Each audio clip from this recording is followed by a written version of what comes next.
At the Patterson. Hopefully you guys are having a great and exceptional day. How goes it? Welcome back to Patterson Properties. Hopefully you guys are having a great and exceptional evening. I'm doing this late, but as they say, better late than never. You know what I'm saying? As they say, better late than never.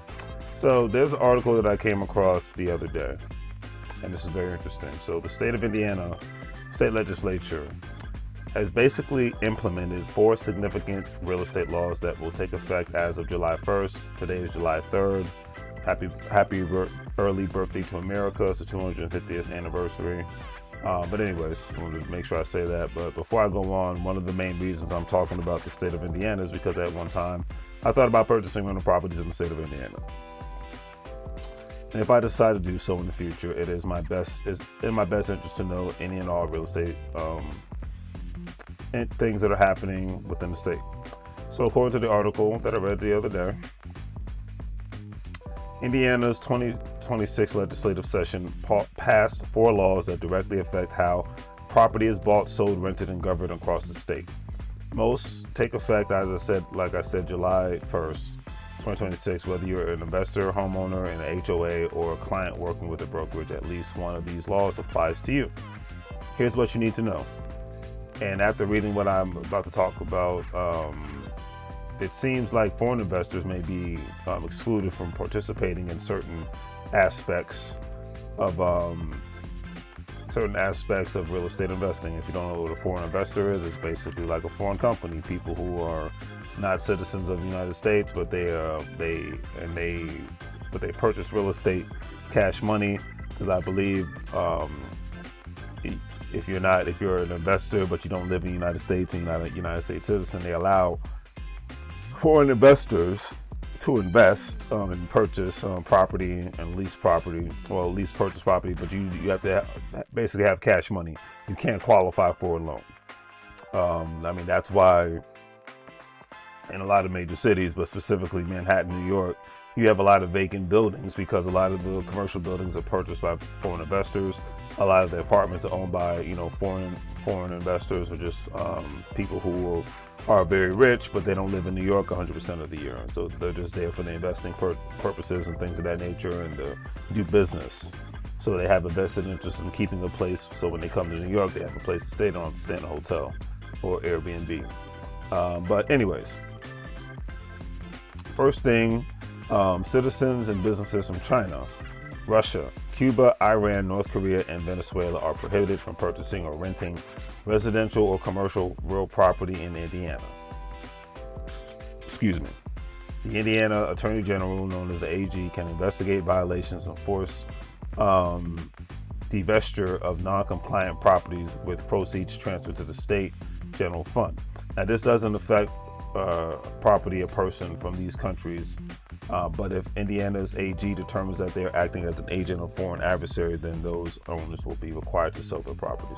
So basically, bear in mind, I know it sounded like the state of Indiana is targeting people from these specific countries, but that's not the case. If there's proof, once again, and I will repeat this, if there is proof of people from China, Russia, Cuba, Iran, North Korea, and Venezuela, if there's proof that they are a part of any, criminal organizations, terrorist organizations, state-funded, agent of a foreign adversary, so basically like an intelligence agent or something to that effect of those countries, then they will basically not be legally allowed to own real estate within the state of Indiana, because obviously they're in a sense deemed criminal.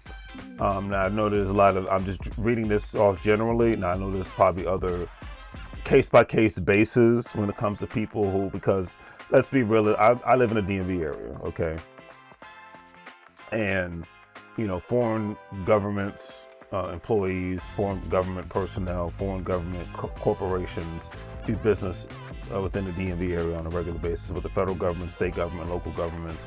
All the time they purchase real estate. It's not a new thing, and especially specifically citizens from, I could see from China. You have people from China actually have companies within America. So they have companies all over the world. But the thing is, at the end of the day, is that I would imagine this is going to be done by a case-by-case basis, and I'm going to leave it at that. All right, so as I was saying, a separate provision limits visa holders regardless of citizenship. The property must be zoned single-family residential 1/2 acre or less, and the visa must be valid for more than 1 year past the purchase date. Another law that takes effect as HOA rental, and that's HOA is Homeowners Association Rental Voting Restriction HEA 1210, which only homestead owners can vote on HOA panels. Those who use property as their primary residence under Indiana's homestead deduction statute. Absentee owners lose their vote on decisions involving rental properties, caps, or minimum lease terms. They keep all other HOA voting rights. Also, HEA 12 doesn't remove an HOA's authority to restrict rentals. It changes who decides who can restrict rentals. Because a lot of HOAs have been doing that lately. They're trying to keep a neighborhood a certain way, so they won't. A lot of HOAs, a lot of people hate HOAs, will vote to say people cannot rent their property out or whatnot. Because then they know, they'll quote, in certain aspects, they'll say because a certain element of people will come to the neighborhood that the HOA members or the community in themselves may frown upon. So these are things that can go either way. I'm never 100% on any side without investigating and doing some sort of critical thinking. So that's why I'm not going to say I agree or disagree, because when it comes to things of that nature, that's all by case-by-case basis. All right, so an HOA with a strong owner-occupant majority could still vote to tighten or ban rentals. Investors in that community just won't have a say. With some even better / interesting news, new caps are banned statewide. Cities and counties within the state of Indiana can no longer impose new limits on the number of residential rental properties. Existing caps in Carmel and Fishers are grandfathered until January 1st, 2028. Then must be phased out. Local governments retain authority over safety standards, inspections, and occupancy limits.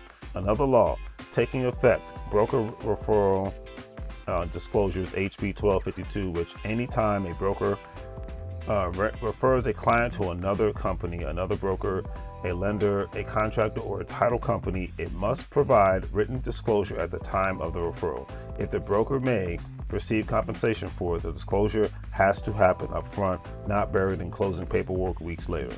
Last but not least, housing supply and affordability, HEA 1001. Every city, town, and county in the state of Indiana must evaluate barriers to new home construction and hold public hearings in 2026 on ways to expand housing supply. That includes reconsidering parking mandates, lot size minimums, and design rules that add costs and delay to new development. Development application fees are capped, and local governments must file annual housing progress reports with the state.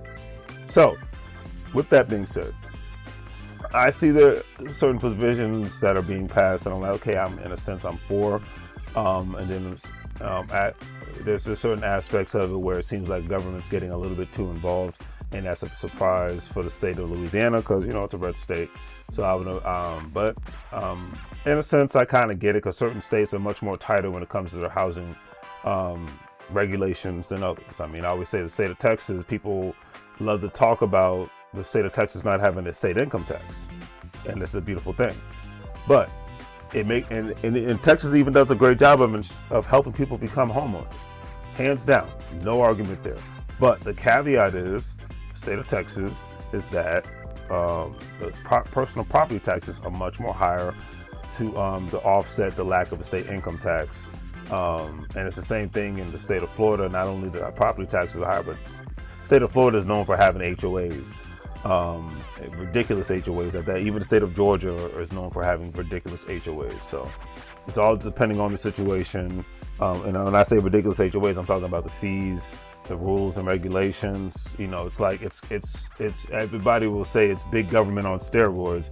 In these situations, it's big corporations on steroids, or big panels on steroids. So it's all on how you take it, But no matter what, whether it's big government, big corporations, big HOAs, somebody's going to have something to complain about, and it is what it is. So All right, so on that note, don't forget to check out Patterson on Properties, the wholesale real estate in the DMV area, Eastern Pennsylvania area. Check us out, links in the description. If you're a stock market investor, crypto investor, individual, and retirement account investor, don't forget to check out people-acorns.crypto.com, Coinbase, all those platforms you'll be able to make some money move, so in that way you don't live broke like a fool. And remember, you can't get fired if you own the company. It's 2026, time for you to own something. Do the great free things, like, share, and subscribe. Have a great day. Make money moves so you can live broke like a fool. As they say in Spanish. Bienvenido a la vida. Welcome to the life.